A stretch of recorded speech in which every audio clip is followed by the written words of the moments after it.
ශ්‍රී ලංකාව ඉන්දියාව සහ දකුණු අප්‍රිකානු කාන්තා කණ්ඩායම අතර පැවැතෙන තුන්කුන් තරගාවලියේ පළවෙනි තරගය අද දිනේදී ශ්‍රී ලංකා කාන්තා කණ්ඩායම සහ ඉන්දියා කාන්තා කණ්ඩායම අතර තරගය පැවැතුණා.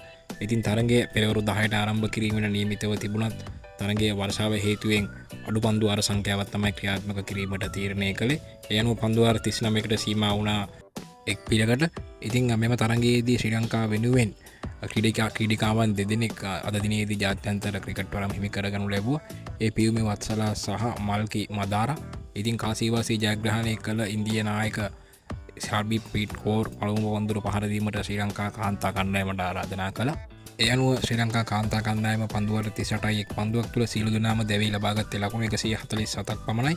පන්දුවට පහර දීමේදී ශ්‍රී ලංකා කාන්තා කණ්ඩායම වෙනුවෙන් හසිනි පෙරේරා පන්දු 46කදී ලකුණු 30කුත්, කවිසා දිල්හාරි පන්දු 26කදී ලකුණු 25කුත් ලබා ගැනීමට සමත් වුණා.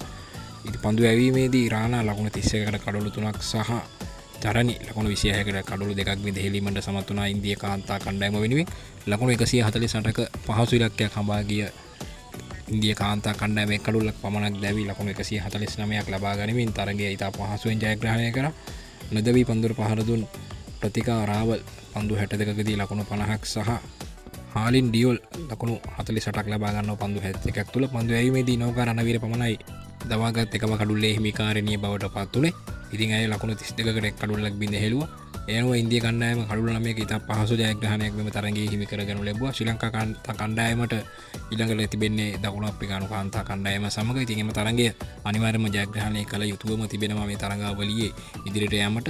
ඉතින් අපි බලමු තරගාවලියේ ඉස්සරහට මොකද වෙන්නේ කියලා.